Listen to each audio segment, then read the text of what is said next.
welcome all the people who have come in. We got a great and very timely topic today for the P2P Network monthly meeting. Cost escalation and cost in general.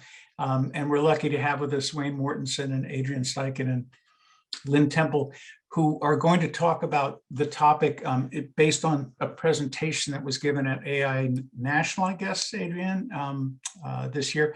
And so it's going to be a little bit of a different kind of format than we usually have. So Adrianne is going to be moderating the panel lists themselves for a while. They'll present and she'll moderate, spark some discussion, and then we'll open it up to Q&A. But if you have questions that you would like to ask out loud, just raise your hand. That's in the actions function, reactions function down at the bottom at the bottom of the screen. And we'll get to them at the end and go just in order that I see them. And if you have something of burning interest, put it in the chat, and Wayne and or Adrianne will be monitoring the chat, and they'll get to it themselves as we move forward in real time. So by way of introduction, Adrianne Steichen is a principal at PYATOK Associates out in the East Bay in Oakland. Those of you who know their work know they do great work. Wayne Mortensen is with AIA is with NeighborWorks in Lincoln, Nebraska. And Lynn Temple is the director of pre-construction management executive for Turner Construction in Connecticut.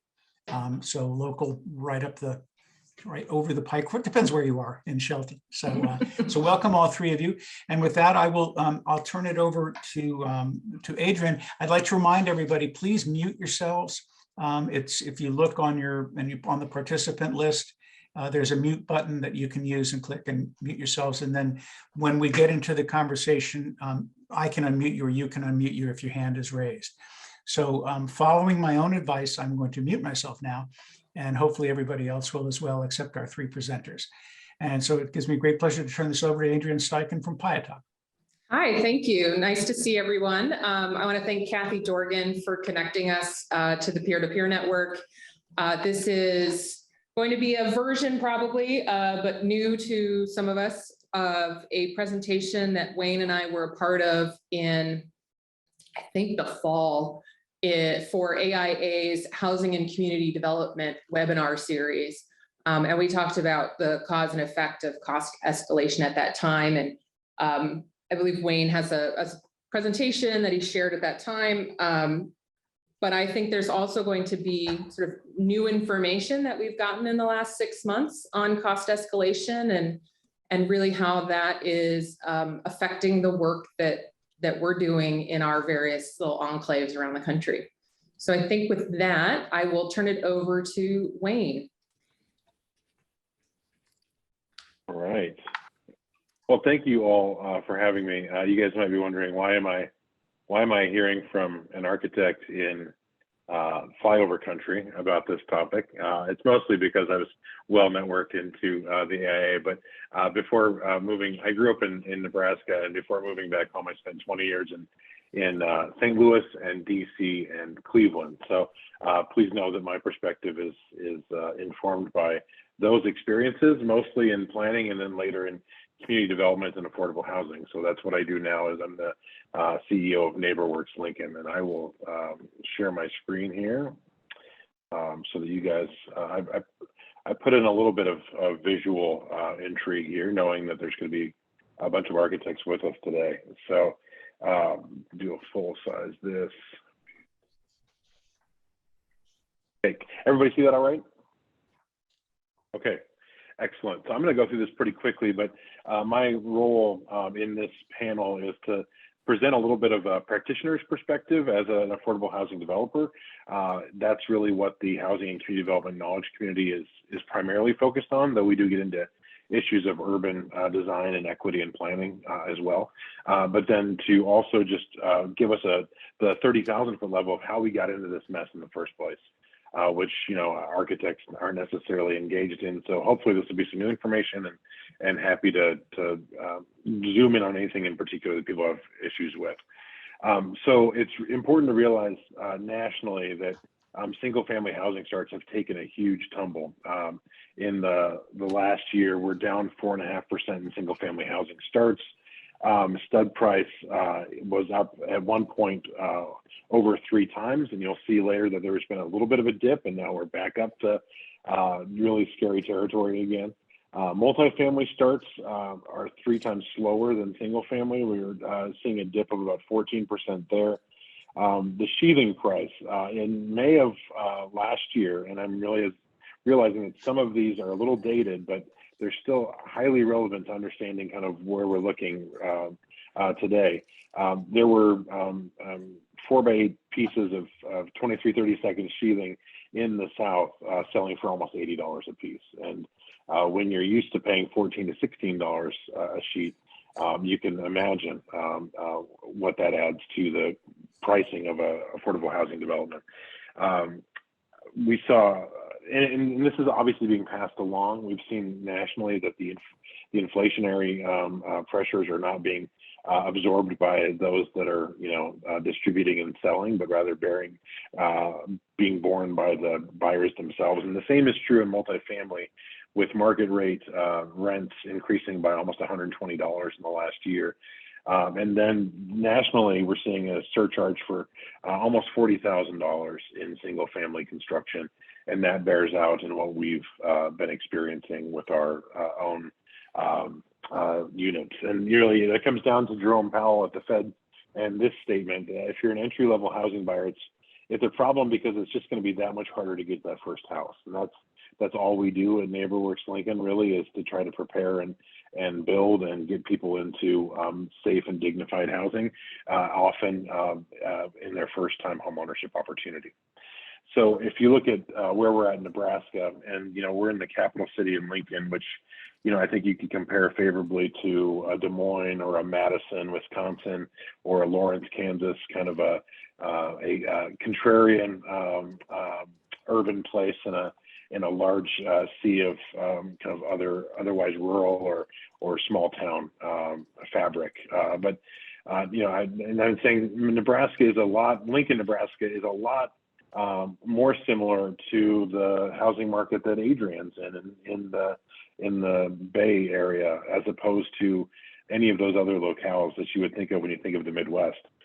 The month supply of inventory, I think, is a really interesting statistic, because it measures if there were no new products to come online in the local real estate market, how many months would it take you to completely exhaust everything that was listed? Typically 4 months is a seller's market, and 6 months is a buyer's market. And for most of the last year, Lincoln's been in the 0.4 range. And so, really 2 weeks of inventory in that market. And so it's just, everything is completely inelastic. And in inelastic markets, it's important to realize that not only are home buyers suffering, but also renters, because people have to take worse and worse properties. They're living in many working class families living in squalor because of the strength of this market. We've seen our median sales price increase 24% even before this construction dynamic kicked in. And we typically do about 70 to 80 units a year, and we educate another 230 buyers. But the city as a whole has a deficit of almost 20,000 housing units, 10,500 of which we would consider affordable, either rental or for sale.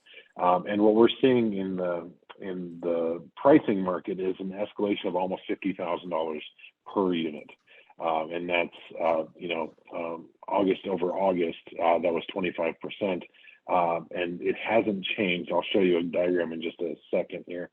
And that's a big problem, because our maximum purchase price for families that are 80% of the median income is $174,000. And when that median sales price is $223,000, you start at a $50,000 deficit just to get into an existing house.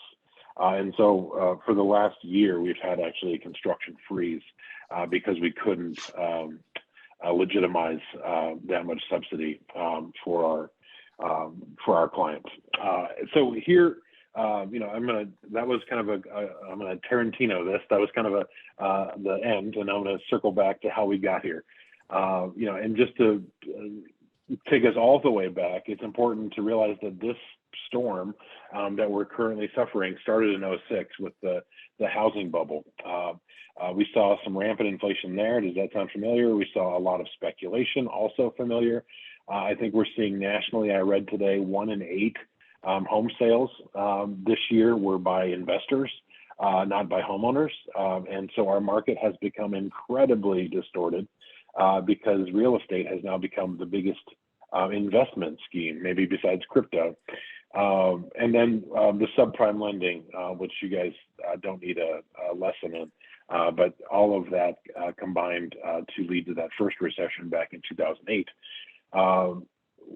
We saw the deregulation of mortgage-backed securities and the collapse of the global insurance and financial markets, starting in Iceland and then working around the globe, and perhaps deepest and most impactful in some of the poorer communities in the United States. In working in Cleveland at that time, I can tell you that there was a community in Cleveland called Slavic Village that was the center of the foreclosure crisis, because prior to there were people going door to door selling adjustable rate mortgages to unsuspecting homeowners. So there was a lot of fraud and a lot of really unsavory behavior that led us to this collapse. But what's important for the current moment is that when that recession happened, there was a lot of suppliers, lumber mills, sawmills, and other suppliers such as extruded aluminum, insulation, copper, that all scaled back their production, thinking that we would never again hit those 2006 heights. And so that's kind of why we're struggling now so much with our supply chain issues.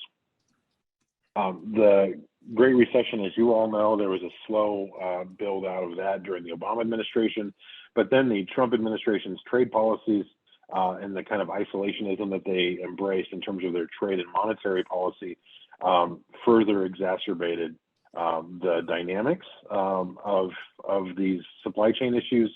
For instance, we put a tariff on Canadian lumber imports, which is our easiest and most frequent trading partner with lumber products.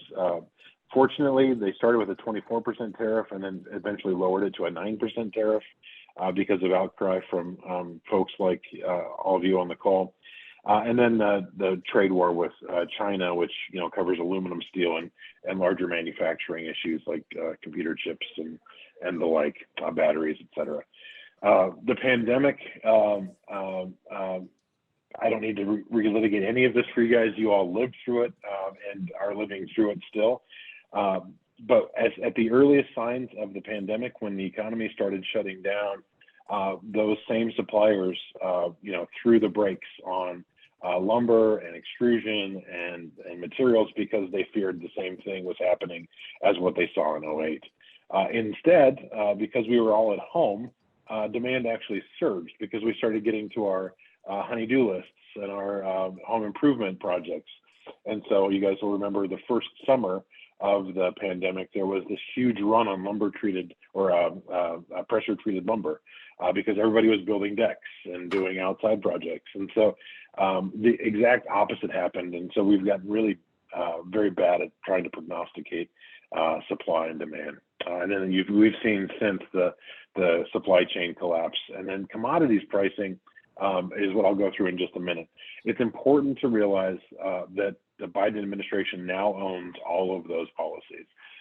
We're not absolving any Democratic administrations here. They've been very deferential to the politics of the moment and trying to avoid being weak on China by easing some of those tariffs. The tariffs on the Canadian lumber imports still remain because there's some other issues that they're trying to leverage with Canada to the north. And then, the escalated tensions have kept us from getting back to normal in some ways. So if we look at commodities pricing, and I just updated these this morning, which is depressing all in itself. You see the peak in May for lumber. This is the 5-year rolling average here, and so you see that historic highs for lumber. And things started to look good again this fall, and it's like, okay, guys, we can start cranking these houses out again for the families that need them. But then you see over the last 3 months what's happened. we're seemingly kind of back into scarce territory again. When it comes to aluminum, so extrusion, we're talking about doors and windows and handles and sinks and everything that is important today in most affordable homes. You're seeing the same dynamics there. Again, there was this blip where we thought things were getting back to normal, but alas. And then copper. Copper never really had a blip. It's just kind of maintained a plateau at historically high levels. So fortunately, we're using less and less copper these days, but it's in all of the appliances that we have to put in these units, and as such is a critical factor. So that's kind of how the situation has gotten to this point. And just to give you guys a little bit of perspective why we do what we do in Lincoln, depending upon where you're born, there's a life expectancy difference of about 20 years from one neighborhood to another. And this diagram could be done for any of your communities, and it would be largely true in many places. And so what we're doing to respond to this is we're actually starting to build smaller homes with the expectation that the families are in them for a shorter amount of time in order to leverage the land and serve the needs of our clients at a phase in their life, and not necessarily doing what we call, forever homes. This is what we used to do. These are our forever homes that we used to build. Very spacious. I think this one was 2,300 square feet, 4 bedrooms, expandable to 6. This is, I think we'll start looking at this a little bit comedically in the next few years, because this is well out of our reach today. Even these products that we did, although really good from a density standpoint, were very generous from a single family outlet. These row homes that we completed in 2018 are maybe more of a sign of what's to come for Lincoln as we look at trying to maximize lots. We're, as many of you, very site constrained in terms of our growth boundary and needing to be creative about how we repurpose single lots. These are a front and back duplex concept that we're going to be doing on some land trust lots here in town. Very simple, very contemporary. And then, whenever we get the rare opportunity to do a double lot acquisition, how can we maximize that to its greatest potential? And we've figured out that we can continue the context and flair of the neighborhood, but still create these kind of small micro communities in Lincoln that don't create much of an aberration from the fabric, but allow us to serve 5 times as many families on the property. This was exhibited at the History Museum here locally last year. More pressing this fall, we're taking a remnant site and putting 4 units on that site, and then doing things like we have a community garden that we're relocating. It's a 2/3 of an acre, and we're going to put about 10 to 12 units on that, and that'll be a spring of 23 project. And then the last thing I want to say is that it's going to take these tools like the land trust to not only make this happen, but to preserve affordability long term. And the key part here is that when you own the land and the owner owns the house, we get to control who the sale goes to. And so instead of our homeowners, living in these homes for 5 to 6 years and then cashing out with a market rate buyer, because we'll own that lot in perpetuity, we get a control that it's going to be another 80% family and another 80% buyer. And so hopefully we'll be able to build one house and serve 5 families instead of just a 1-to-1 situation. So that's some of the work that we're doing here in Lincoln, and I appreciate everybody's attention, and please let us know if you have any questions. Thanks, Lane. It's interesting. Do you feel like you're able to tap into any programs or partners to help you be more responsive during this sort of storm that you're describing? Yeah, I would say for us, it's been really about tapping into the housing and community development knowledge community at the AIA. It's been therapy for me sometimes, but also some information sharing. And then we've leaned on a network of contractors that we have just really good relationships with. And they've been very transparent. Our lumber suppliers, for instance, are showing us their bills of lading, saying, listen, we have no interest in gouging anybody. This is exactly what we're paying for it. Here's our overhead, and just passing all that information on. And then, we've been kind of they've been helping us game the system a little bit by doing all of our procurement up front and then staging the materials, because who knows what's going to happen 3 months from now when you typically would have ordered the windows or the garage doors or, the finish, the cabinets, et cetera. So we've had to do a lot of experimentation with our maintenance methods.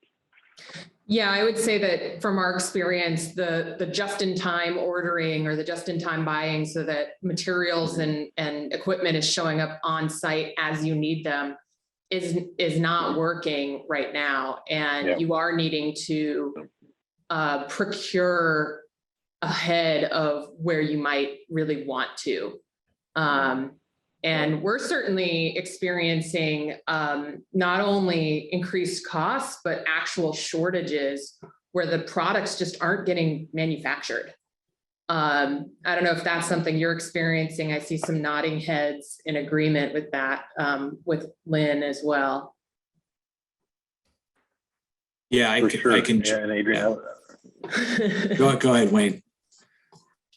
No, and I would just add in closing, that it puts a lot of pressure on the framers and the coordination on the front end, because we're having to, order windows and doors immediately, and so we can't do field confirmation of opening sizes and that stuff anymore. So we have a smaller scale, like we're only in kind of small multifamily and single family, so it's much different in the projects that you two are working on.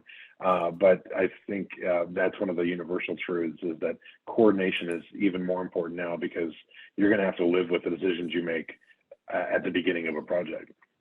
Yeah, Lynn.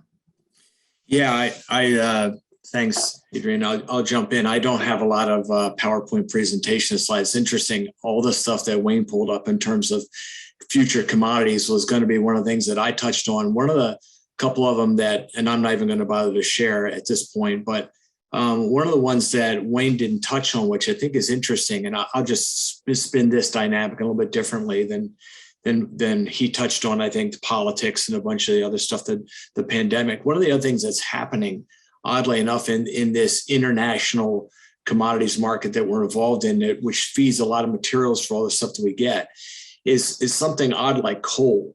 And the coal prices right now have really surged. Again, if you look at the commodities that Wayne had looked at, he and I both look, I think, at trading economics.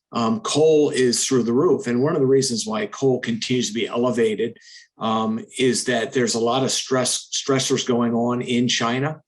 And a lot of the things in China and in the USA is all about sustainability and being a good neighbor and cleaning up the environment. And China is actually shutting down mills for steel and other aluminum and copper. They're shutting down facilities to basically renovate them and try and clean them up to be a better steward of the world. Now, most of that is coming from political pressure, but it's very telling about the change in the climate that we're living in the sense that people were really saying, hey, let's think about what we're doing to this world, and let's try and do it better. So a lot of people are looking for better ways to do it. And in the end of the day, when you look at steel production, when you look at copper, aluminum, all these things that are, ore-based, to make the things that we need is a dirty business, sadly and truthfully. So those things are being scrutinized. A lot of people are looking at those and saying, hey, how can we do these things differently? And as a world, we have not totally figured that out yet. We're looking at ways to do it electrically. It's not nearly as efficient, but it's cleaner. So those are some of the struggles that I think are ahead of us that maybe are less about, if we peel away pandemic and we say, hey, pandemic is a topic, but maybe that starts to be behind us. We peel away, some of those related things. I think the things that we're really looking at are labor shortages. And if you look at the employment rate in Connecticut, or maybe the unemployment rate, you'll see that, almost everybody that wants to work, and we should be clear to say wants to work, that wants a job, can have a job. there are lots of people that have never come back to the working market. And so I think that's another issue is right now, all these industries are stressed with, can we take on more work? If we do, can we get the labor to do it? And both you and Wayne had touched on, materials not being available. That continues to be a struggle. These manufacturing facilities, as much as COVID was a topic, what they're struggling with now in reality is they can't get people back to fill those jobs, even though the demand's there, or to move their materials around the country. And so those are some really significant problems that I don't think when we look into the future and we say, okay, today, if we're escalating at, I think the Turner index right now is saying somewhere around, 2% per quarter. And if you start thinking about that, that's 8% per year, which is that's a number that we don't even like to say out loud, because the norm is probably more in the 3 to 4% range historically. So we'd like to say, how do we rectify that? What's going to happen in 2022 to turn that around? And Wayne was spot on. When you look at the futures market, and that's what these people, the people that are making things that are made out of copper or making things that are made out of aluminum, they're buying on the futures market, essentially, are buying those commodities. And honestly, there's not a lot of favorable vision to say in 2022 or even potentially into 2023 that the market's going to turn back. I think the only scenario where that happens is there's a reset on the client side to say, hold up, this is costing me a premium, or maybe it's too scary of a delivery to say we're confident in this thing to happen. And I think retracting back on some of these things might be the only way that it slows it down in the short term. So it's it's a very interesting marketplace. We're talking to Turner in their approach talks to about 350 of the international suppliers, if you will, across the country every quarter, kind of checking in with them in terms of what they're seeing and what's going on. And it's an incredible marketplace where there's a lot of demand. And China was one of those people that was eating up a lot of demand. They've since reined back a little bit, and they've got their own economic woes where they're leveraged pretty significantly, where they were trying to build affordable housing within China. And they were really taking a toll on a lot of our supplies, quite honestly. And I think they've kind of stepped back on that for the moment as they get themselves financially right-sided. But there's a lot of stressors out there. And I think we have to continue to look at that. You talked about material shortages and being nimble on the contracting side to say, I can't get this particular element now. What can we procure right now? What is available and how do we get that? And does it meet the specifications and the expectations that the client wants? And all those things are part of now what we've shifted gears to be doing is to look and say, how can we help the client? What can we do to ensure that we can maintain the schedule and keep it on budget and manage around some of these shortages in the marketplace and premiums that we're seeing across the board? So. Yeah. I had shared this with the housing community development knowledge community. We had a project stalled for 2 years and it was running webinar $150 over the means average cost per square foot, just for really basic things. And we're moving towards all electrification on the West Coast. That's required in San Francisco now, and it's becoming required elsewhere around the country. And that's adding some, 10 to 20% cost on the project. It's a cleaner way to build, of course, and a cleaner way to live. Do you think that this is just the new normal now, or is there some end in sight to what you're seeing? I think it is the new normal. And it's interesting you talk about electricity. You're absolutely right. Not only is that a priority for, let's say, the home building or even multifamily home building, clients of ours like Yale University are looking very closely at, electrifying completely, running their campus on electric in the next, 15, 20 years. And we're already seeing shortages, daily shortages. If you look at these power companies, they don't have enough electrical power during the day to facilitate what we currently have. So the question looking forward is that going to become even more and more expensive? I think the cost of electricity is going to continue to rise as they try and find balances for clean power. And, all these things are feeding into, I think, what is going to be the new norm as we push to clean ourselves up and do things in the right way. There's going to be a lot of resizing and adjusting as utility market suppliers, vendors supplying equipment and supplies to us try to keep up with the changes in our demands. So I definitely see a lot of struggle there. To that point, Lynn, I think, what we're seeing now are in some of the utility companies, we're going to start having to allocate space in basements or mechanical mezzanines for battery storage, right? Because some of these buildings will have to use power production in off hours, evening and weekends to be able to lower that peak load for our local utility companies. And so that brings up issues all of their own, like the lithium mines in China, for instance, and the environmental degradation that is associated there. But we're going to have to do something to even out those peak utility loads, especially in larger cities like what Lynn and Turner are working in. Yeah.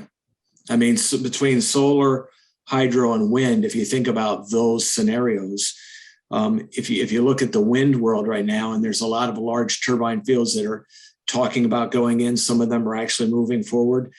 It's interesting. Now the struggle is if they go down, if there is a problem with these massive windmills, there's not enough people to repair them. So they go down, they go offline, you'll see them sitting stopped, and you're saying it's breezy enough today, why aren't these moving? And many times they'll have some small technical issue and they actually can't be repaired. If you think about who can repair these things, it's not their average electrician hopping out there to take a look at it. So there's just a lot of stress on that marketplace, and there's a lot that needs to happen and wants to happen. And I think that's got to change. I think storage, as Wayne mentioned, is a big topic, and people are grappling. How do we store power right now? Is it in batteries, which everybody's clamoring for batteries? Is it hydronic, where we're creating something hot at night and then using it during the day? Maybe it's essentially think about like a Yeti cooler full of hot water and you're saving it for the day. These are all things that people are trying to figure out, and it's not easy right now, for sure. There's a lot of new technology and requirements going in that is also affecting building pricing. Yeah. Wayne, you mentioned sort of real estate as an investment property and seeing how that's affecting the overall cost in this sort of commodification of housing. And I wonder if you could expand on that a little more for this group. Sure. Yeah, no, I think I was first opened up to this idea in the early 2000s. There was a kind of an expose in the New York Times about all of these vacant skyscrapers in Miami. And, they were just building tower after tower, and nobody was actually living there because it was a way for international investors to park their money and to not only gain pretty good returns, but to actually create the business case for their visa, right? So that they were investors, they were business people. But since then, what we've seen, it's not just about these kind of niche high rises. It's about mom and pop landlords kind of being a thing of the past. We've got, 1 in 8 nationally, but I would say closer to 3 in 8 sales in our market right now are going to out-of-state investors, portfolio investors, and conglomerates that are, have no interest. I mean, socially, it's an issue because they have no interest in reinvesting any of the proceeds in the upkeep of the properties. They're just bleeding these properties dry. And so they're doing the bare minimum that's necessary to avoid code violations, but we all know kind of what's happening on the inside of those homes, and all of the money from our low and middle income working class families is now being routed into the pockets of people that are not in our region. And so it's a real issue because it also distorts the housing market. It's not necessarily one buyer competing against another buyer. It's a buyer, in our case, somebody that's buying their first home, trying to find a $165,000 property, which sounds very quaint for you guys, but it's the upper end of what they're able to afford. If they're going up against a Wisconsin real estate investor that has a portfolio of 9,000 units and has a pro forma that they can pay $210,000 a unit, that's what's going to happen. So that's the issue that we're facing, not only in Lincoln but as the NeighborWorks network. We're increasingly seeing that around the country. I'll just add one more thing, that Zillow in a couple of their markets started to get really involved in house flipping. In Atlanta, for a big chunk of the pandemic, they were the #1 buyer of homes. And so the business model isn't working out, fortunately, how they'd hoped, and hopefully that will be a good harbinger of things to come for others.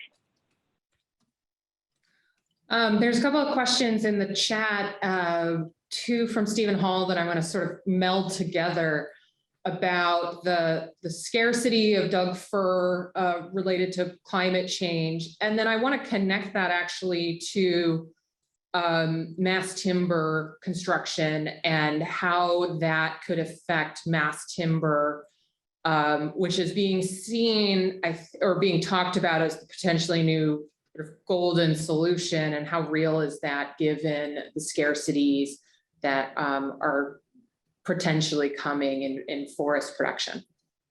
I don't know if Lynn, you want to. Sure, I'll start out.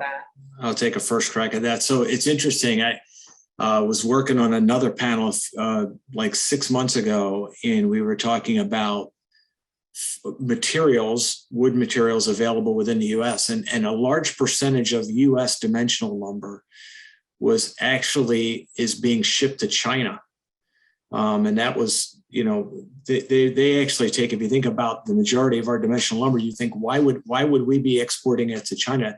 And their demand to actually buy our dimensional lumber and sell it back to us was more significant than it was on the US level, which was fascinating. Again, one of these dichotomies where you say that doesn't make any sense, that can't actually be, but that just gives you a sense of, when you think about between Amazon and Walmart, 70% of everything that we consume comes back to us from China. So that's one topic. I also have heard a number of times that there's actually more wood available today than there was 20 years ago for timber or lumber. Obviously, there's a lot less paper consumption going on as these folks that own these forests kind of reposition themselves. There's a lot of lumber available. One of the struggles with mass timber that we're having right now is there's probably material available. There's technology becoming available. And I say technology in the sense that there's people skilled enough to design and potentially build. One of the limitations is there's not enough firms out there that can actually manufacture and design, if you will. If you think about steel as a commodity, there's tons and tons of people that can buy, dimensional steel and fabricate it and supply it and build a building. There's not nearly as many of those folks out there available to do mass timber buildings. There's a limited supply. And so I think there's a massive demand on the residential side and on the commercial side, certainly on the commercial side, to switch to mass timber and really actually make a carbon sink. These buildings become a carbon sink as opposed to creating a carbon footprint. They actually could be a carbon sink if they can get to a mass timber CLT arrangement. And so I think the demand is going to clearly be there. I think as people rush into that marketplace, the early adopters, the early people are going to get the resources and people they need. I think the later folks that get in there are going to see, shortages in people being able to provide what it is they actually need. And certainly Walmart, as we all know the Walmart story, right? In their headquarters, if it doesn't exist, let's build it ourselves. And so they basically are creating their own mass timber facility and are creating their own mass timber facility. So pretty crazy market. And I think there's a massive opportunity for growth in timber and CLT in the next 5 years as a lot of folks look to go that way and minimize their carbon footprint. Yeah, I mean, I'll speak from my experience briefly. I have a project in San Francisco that is trying to decide between mass timber and concrete construction. It's a 7-story building. It makes no sense to build that out of concrete. The reason that concrete is even on the table is the insurance premiums for mass timber. And an $80,000 cost premium on the insurance side. I don't know what the term of that was, but I think it was an annual premium. And that's the reason that they might choose to build a 7-story building out of concrete, an affordable housing, 100% affordable housing. And I think it's a challenge sort of ongoing about systems and policies that are not labor driven. Really, they're fear based, right? Because they don't know how to insure against risk associated with a 7-story wood frame building. They look at it like it's type 5 or type 3 to insure it when it's not going to behave that way. I put a link in the chat about a project that was starting just as I was leaving Cleveland. But they were trying to build the tallest mass timber building in the country at the time, and they're well underway now. It's a beautiful project. But I was really surprised by the ecological footprint of mass timber, because not only are there a lot of inherent energies in the material itself, but this is largely it's being shipped overseas. You think of wood and our ability to grow wood locally, but these are not regional pieces. These laminated and these huge, tremendous structural members are usually coming from Europe or parts of Eastern or Western Asia. So we've got an issue with mass timber that I think there's a little bit of an assumption about it being more sustainable, but really at the end of the day, not terribly more. But the one, I think for us dimensional lumber users, one of the bright spots, excuse me, is that we're seeing a bunch of lumber mills across the South that were shuttered in 2008, coming back online with international investors from Canada and from South America. We've got some really interesting development on that front, and so hopefully more product should begin to defray at least that demand curve a little bit. But again, probably not until a spring or two away. Yeah. It's interesting when you talk about, and you're right, a lot Austrian firms and a lot of these European firms have kind of led the way on mass timber.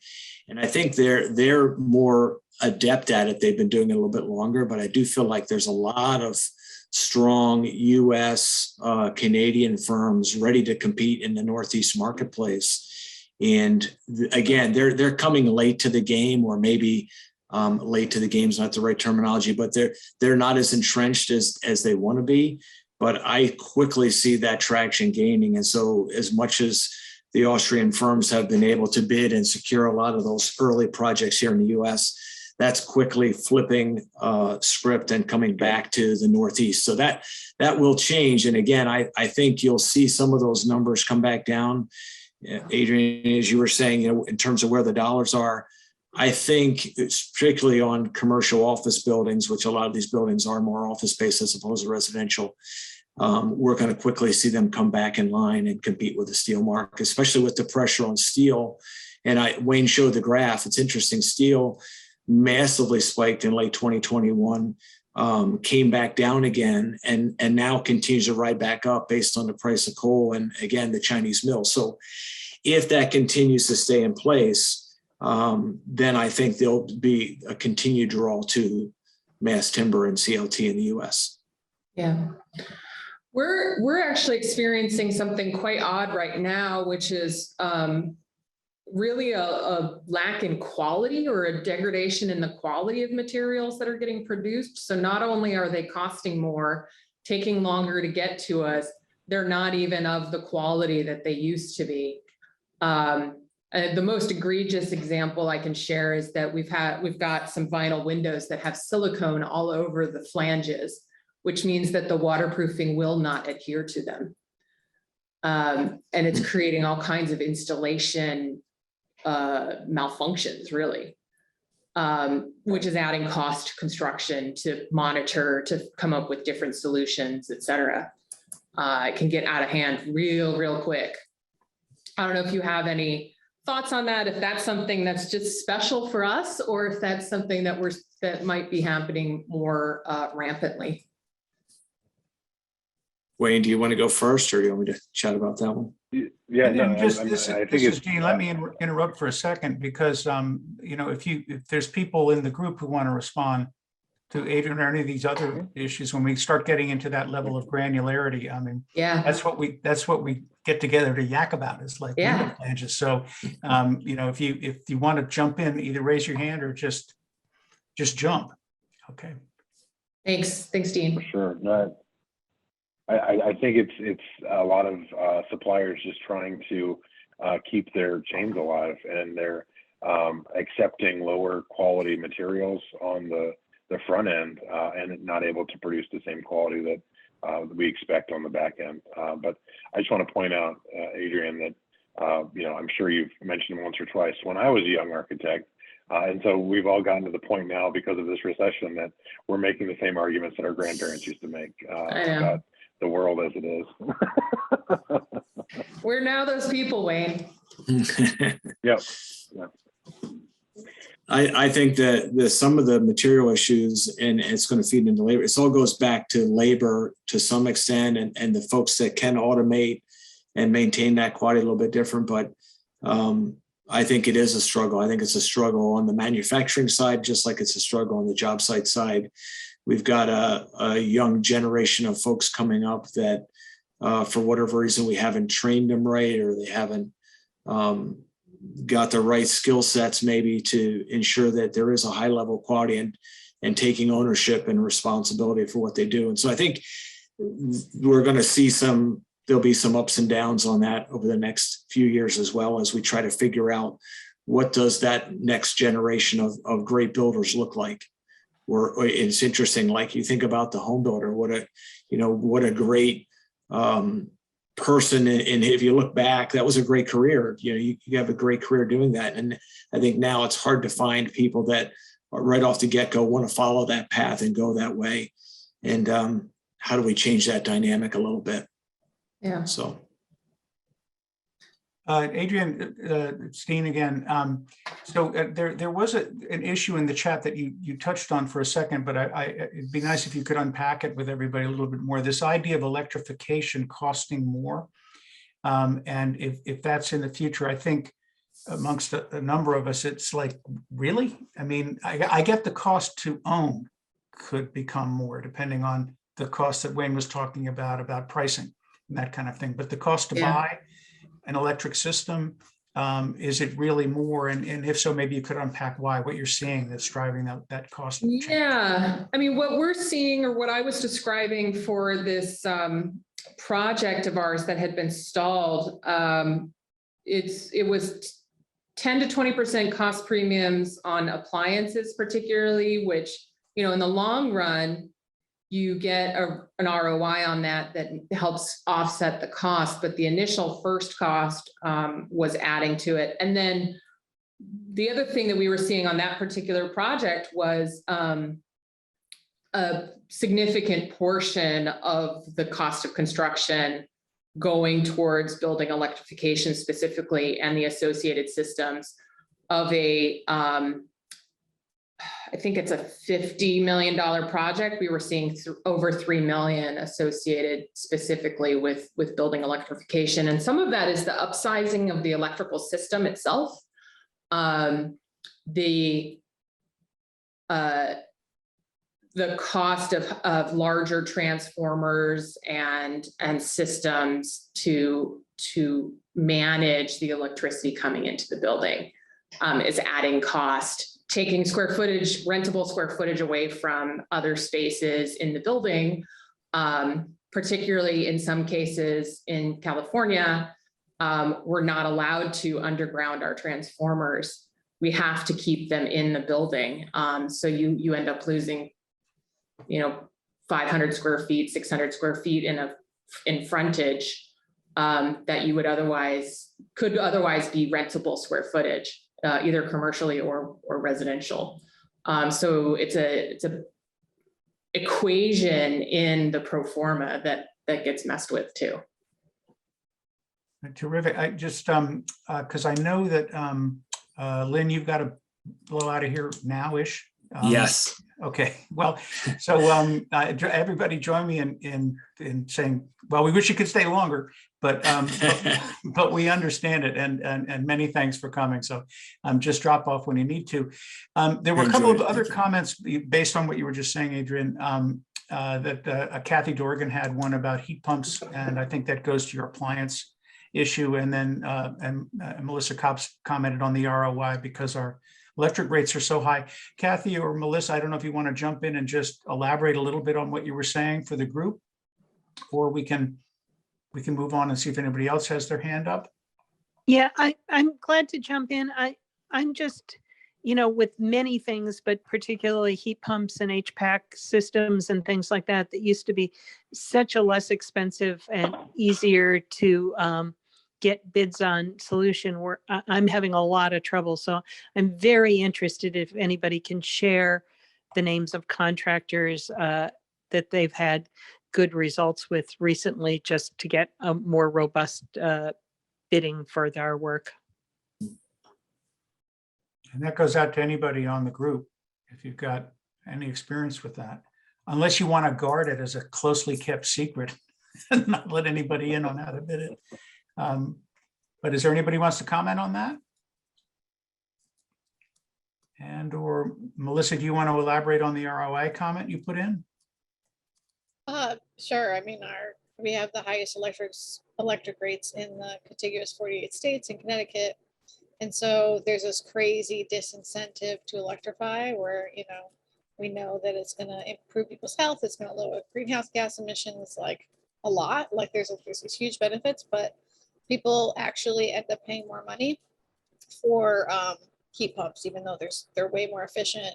They use less energy. It's just that our electric rates are so much higher than our gas rates that it's a crazy disincentive currently. So unfortunately, we don't get that benefit, but we get all the other benefits. I was just, I just have seen personally that like electrifying seems to be easier, cheaper. You don't have to have a gas connection.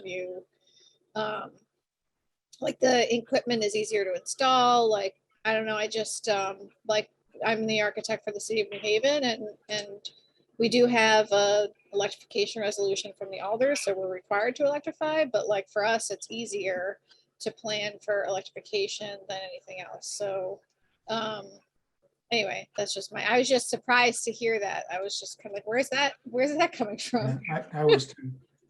Well, I'm curious, Melissa and Adrianne, are you guys seeing any district energy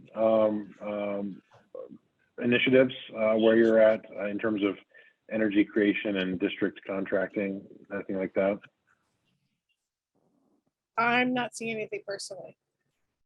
No, there was a whole conversation I was a part of probably 5 or 6 years ago to do more district energy, but in urban centers like San Francisco, it's, you have to generate outside of the urban center and somehow transmit it. You're not going to be able to do district energy in the, financial district. I'll just make a comment on that. We've been looking down in Jersey a little bit at microgrids. Yeah. And trying to do them at the community microgrid scale with distributed energy resources and stuff like that. And there's just a world of complication inside all of that when you're not on a campus, but you're crossing jurisdictional boundaries and stuff like that. It just gets extremely complicated. Sure. So then you could go big enough and go to district, but nobody's really looking at that except there's a couple of muni utilities who are essentially. Yeah, Steve, Paul. Yeah, if I may say something, I'm currently working on a potential project here in Connecticut in that regard. And it's really would be kind of a mini microgrid. And we'll see how that goes. Another thing in Connecticut, we do approve of fuel cells as renewable technology with our, gas, they're using gas. And that is something I'm going to be looking at for this one project I'm looking at. And then I mentioned in the chat, there was this talk about all these rapacious lenders and so forth. There's a growing movement of green lenders. And I referred in my chat to a group, this friend of mine, colleague, has been doing what's called the Wall Street Green Summit for the past 22 years. And there's an assemblage of green financing entities that attend that conference. And that might be a resource people might want to kind of check into to see if we can find, green financing for some of these projects. Thanks. Paul? Thanks, Steve. Yeah, so I'm obviously very intrigued by the CLT discussion. I actually have a project that was funded by LIHTC here in Connecticut last year, and we're constructing a mass timber structure in New Haven. And we're right in the middle of our buying process, so I can't really get into a lot of numbers and things of that nature, but because I think this is part of a much deeper discussion that maybe we should have at a later date as well. But I think that, the discussion about the Europeans, have an edge on the United States, I think is partially true, but I think that's really related more to the lumber costs that we're seeing here in the States. The European market is not escalating quite as much as ours. So they're still a little bit more competitive, even when you think about they've got to be transported from Austria, and there's fees at the border and everything like that. And I haven't really completed the analysis on the difference in cost, but again, because we're still pricing, but I think that that's a very, very interesting discussion. And I think a really good opportunity for housing in the future with CLT. I mean, we've been building with wood for years, and I think this is definitely another good avenue. This is a 4-story structure, so it made a great deal of sense and was perfectly allowed. But I think that's part of what's going on in the U.S. market right now. Great, thanks, Paul. Yep. I'm not seeing any other questions here, and I'm being respectful of everybody's time. We've reached the end. I just had one quick question for Wayne. When your graphs dipped, albeit they came back up, but when they dipped, are there any lessons in there about how society can make them dip again? Mm-hmm. I mean, were there any drivers that, like a lesson we can learn that we can promote about, buying on the dips? So let's get some dips going. The issue is that when you buy on the dip disappears. That's right. Goes right I back. think the pandemic is a good lesson. And it's a microcosm of so many other economic forces, is that we want to think that we're done. We want to think that we're through the hardest part. And so whenever we start seeing indications of progress, we kind of drop our guard and we start, when that dip took us back to, not even pre-pandemic, but like May pricing, we started a couple projects and we signed some contracts, and I think that's what a lot of people did around the country. And then, the scarcity kicked back in. And so we just have to realize, and I'm not suggesting that we do any sort of governmental rationing, but we have to figure out a way to be able to, just like the energy loading, we have to be able to avoid peak demand, right? We have to be able to create accelerated levels of demand, but the peak moments when everybody was at home buying pressure treated lumber, for instance, that is what really kind of brings our economy and our supply chain to a halt. And then it results in some pretty lasting damage. So if we can, as a region, as a nation, figure out what our expected levels of supply and unit production could be, and our elected leaders need to be working on the infrastructure to make that pace reasonable and predictable, and so they can be taken for granted again. Well, it's interesting that what you're saying. I thought you said electric leaders rather than elected. But if you look at if you look at the electric utilities, right, their price elasticity and demand side management of pricing is sort of an abstracted kind of model for that, though. But they do it right, and you reduce demand by buying in off seasons. I don't know when you'll ever get it off season for lumber, but it's an interesting concept to think about. Okay, I think we've come to the time bell for the project. I'd like to encourage the P2P members to stay on for about 10 more minutes. We'll go over a couple of things that are coming up, particularly what's due this afternoon at 4 o'clock on our policy side. But join me in thanking Wayne Mortensen, Adrianne Steichen, and Lynn, who's not here, but Lynn Temple. Really great and provocative discussion. I think in going back to what Wayne was saying to Adrianne before about now, we've all gotten, let's say, more senior enough to be like our grandparents, look back and go, oh man, back in the day, it was so great. I was just listening to Bruce Springsteen's Glory Days, and I, just sitting around looking back at the Glory Days.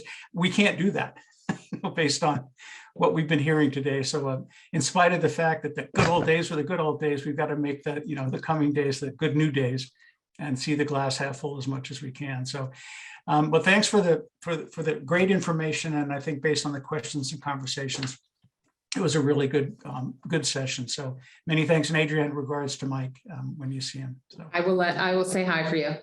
Okay. All right. Thanks. Thank you for having us. Yep. Thank you all. It was a wonderful presentation. Yep. Okay. Bye. All right, now to the business of the P2P.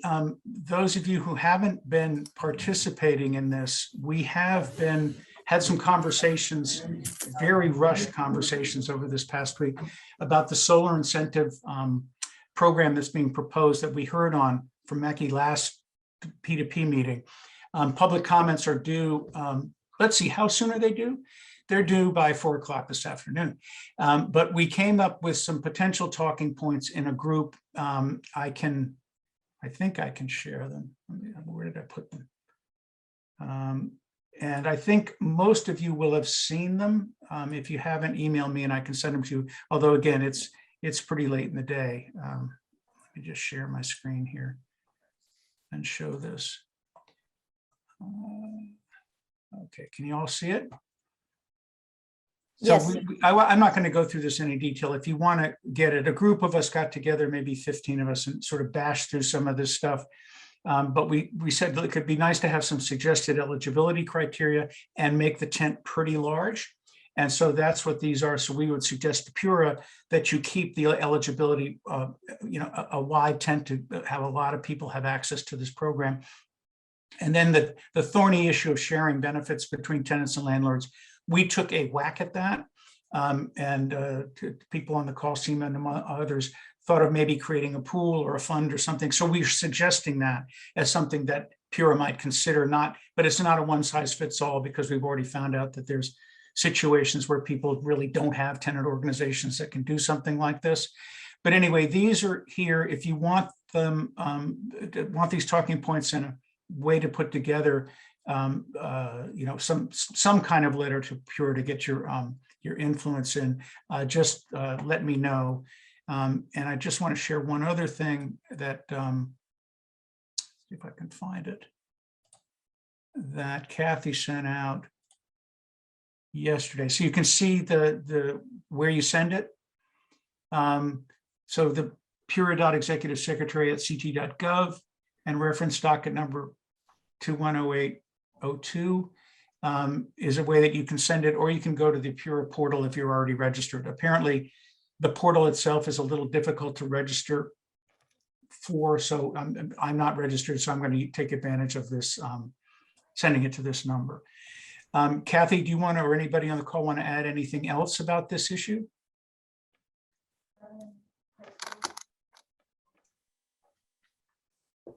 No, just get something in is the best advice I can give. Yeah, it'll help, because these issues came up in our P2P conversation around Mackie's presentation. And so we sort of synthesized them, maybe didn't leave ourselves a lot of wiggle room in terms of time.